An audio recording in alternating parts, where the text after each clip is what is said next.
फाल्गुन मास की कृष्ण पक्ष की एकादशी का नाम विजया एकादशी। भगवान श्री राम ने लंका पर चढ़ाई करते समय रावण पर विजय प्राप्ति की कामना की थी। विजया एकादशी की कथा। जया एकादशी की कथा सुनने के बाद धर्मराज युधिष्ठिर ने भगवान कृष्ण से प्रार्थना की, हे वासुदेव, फाल्गुन मास के कृष्ण पक्ष की एकादशी का नाम क्या है? इसका व्रत करने से किन फलों की प्राप्ति होती है तथा इसका विधि विधान क्या है? कृपया मुझे विस्तार पूर्वक बतलाइए। योगेश्वर भगवान श्री कृष्ण ने कहा, हे राजन, फाल्गुन मास के कृष्ण पक्ष की इस सर्वसिद्धि प्रदायक एकादशी का नाम विजया है। इसके व्रत करने वाले मनुष्य को सभी कार्यों में विजय प्राप्ति है। इस विजया एकादशी के महत्व के सुनने व पढ़ने मात्र से समाप्त पाप नष्ट हो जाते हैं।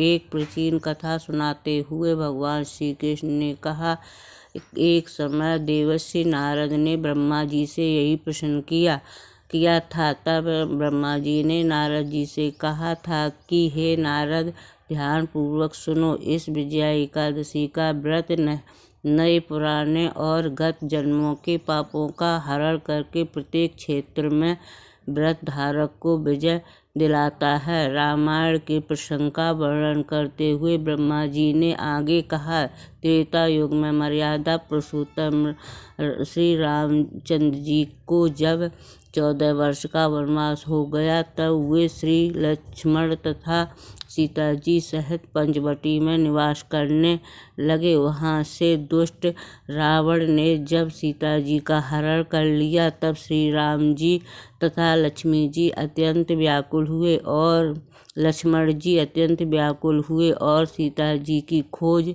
में चल दिए। घूमते घूमते जब वे मरणसन्न जटायु के पास पहुँचे तो जटायु उन्हें सीता जी का वृतांत सुनाकर स्वर्गलोक चला गया और कुछ आगे जाकर उनकी सुग्रीव से मित्रता हुई और बलि का वध किया। हनुमान जी ने लंका में जाकर सीता जी का पता लगाया और उनसे श्री रामचंद्र जी एवं सुग्रीव की मित्रता का वर्णन किया। वहां से लौटकर हनुमान जी श्री रामचंद्र जी के पास आए और सब समाचार कहे। श्री रामचंद्र जी ने वानर सेना सहित सुग्रीव की सम्मति से लंका को प्रस्थान किया। जब श्री रामचंद्र जी समुद्र के किनारे पहुँचे, तब उन्होंने मगरमच्छ आदि से युक्त अथाह समुद्र को देखकर लक्ष्मण जी से कहा कि इस समुद्र को हम किस प्रकार पार करेंगे? श्री लक्ष्मण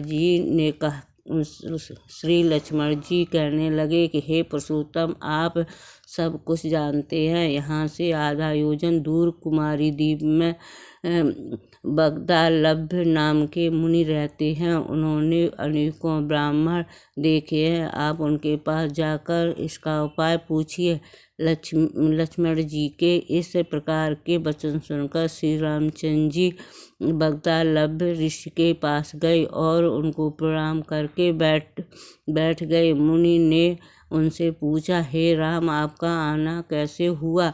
रामचंद्र जी कहने लगे, ऋषिवर, मैं अपनी सेना सहित यहाँ आया हूँ और राक्षसों को जीतने के लिए लंका जा रहा हूँ। आप कृपा करके समुद्र पार करने का कोई उपाय बतलाइए। इसी प्रकार आपके पास आया हूँ। महिष बगदालभ्य बोले, हे दशरथ पुत्र राम, फाल्गुन मास के कृष्ण पक्ष की एकादशी का व्रत करने से निश्चय ही आपकी विजय होगी।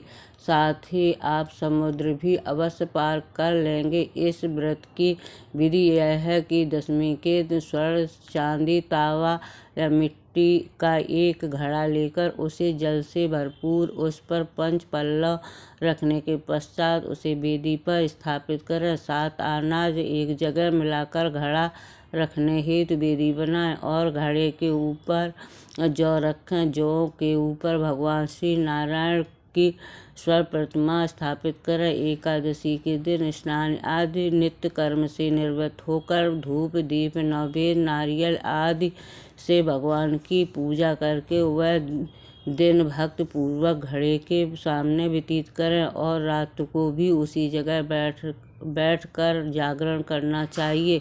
द्वादशी के दिन नदी या तालाब के किनारे स्नान आदि से निवृत्त होकर उसे घड़े को ब्राह्मण को दे देना चाहिए। यदि तुम इस व्रत को सेनापतियों के साथ करोगे तो अवश्य ही विजय होंगे।